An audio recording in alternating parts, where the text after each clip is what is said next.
नमस्कार दोस्तों। Happy Deepawali to all of you. ऐसा नहीं है हमें जिंदगी को जीना नहीं आया, बल्कि हमें उसे स्वीकार करना नहीं आया। बिल्कुल ठीक बात है। जब हम बात करते हैं दीपावली की और हम भगवान श्री राम का जिक्र ना करें, हो ही नहीं सकता।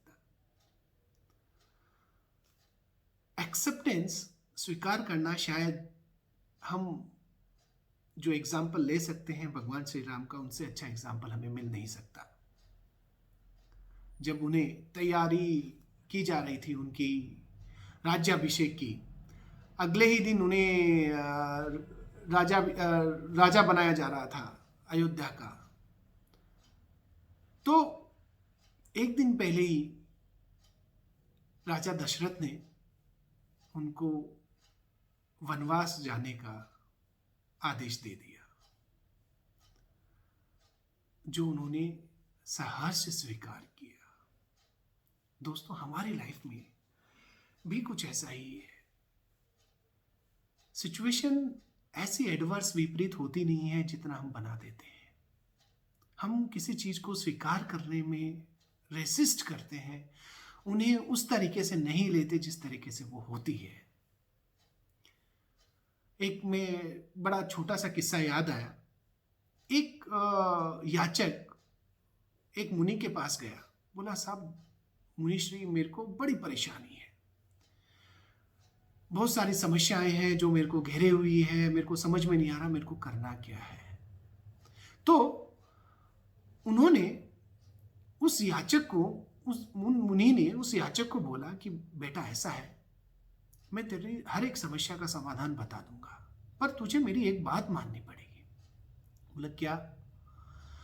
बोले, बाहर ऊंटों को पालने का एक बाड़ा बना हुआ है, वहां पे बहुत सारे ऊंट हैं जो अपनी हरकतें करते हैं। तेरा काम बस केवल इतना सा है कि जो आज रात को तकरीबन वहां 100 के आसपास ऊंट थे, कि सभी को एक साथ बैठाना है, और अगर तू बैठा पाया तो तेरी समस्या का हल भी मिल जाएगा।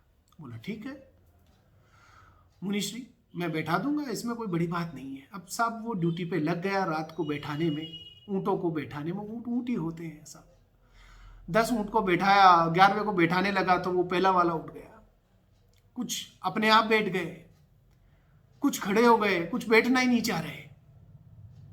वो बड़ा परेशान हुआ पूरी रात। कभी किसी को बैठाता, कभी कोई उठ खड़ा होता, पूरी रात जुगत में लगा रहा किसी तरीके से ये सारे ऊंट बैठ जाए, पर ऐसा संभव नहीं हो सका। वो सुबह फिर मुनि जी के पास पहुंचा, बोला, मुनिश्री, बड़ा मुश्किल था और मेरे से यह संभव नहीं हो पाया। तो मुनिश्री ने उनको यही जवाब दिया कि बेटा, लाइफ भी ऐसी है, तूने देखा होगा कुछ समस्या ऐसी होती है जो अपने आप ही बैठ जाती है। मतलब कुछ ऊंट बैठ गए, और कुछ समस्या ये होती है कि जिनको तुम बैठा देते हो, और जबकि कुछ समस्या ऐसी होती कि तुम उन्हें उस समय बैठाना चाहते हो पर वो बैठती नहीं है। वो अपने एक टाइम पर आके अपने आप ही बैठ जाती है। सिचुएशन कुछ ऐसी ही है। भगवान श्री राम का एग्जाम्पल जो वनवास का था, वो भी बिल्कुल ऐसा ही है। उन्होंने सहर्ष से स्वीकार किया, उनको पता था, उनको आदेश मानना था। ऐसा नहीं था कि वो अपने पिताजी से लड़ लेते इस बात पे और बगावत कर देते, ऐसा नहीं था। उन्होंने सहर्ष स्वीकार किया कि मुझे वनवास जाना है। वो वन गए तभी बन गए, उसमें भी कुछ अच्छा ही था। इसलिए जरूरी है फ्रेंड्स, हम चीज़ों को एक्सेप्ट करें, जहाँ पे सॉल्यूशन है उनका सॉल्यूशन निकालें, और जो चीज़ हमारी कंट्रोल में नहीं है उस परमात्मा को धन्यवाद दें कि सही समय पे वो भी उन चीज़ों को सही करें।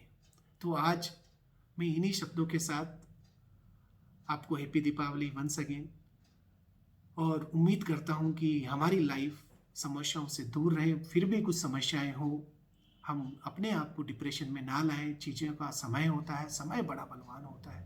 वो समस्याएं अपने आप ही, हमें प्रयत्न तो करने पड़ेंगे दोस्तों, बट स्टिल कुछ चीज़ें होती हैं जो हमारी कंट्रोल में नहीं होती। हमें सही समय का इंतजार करना रहेगा।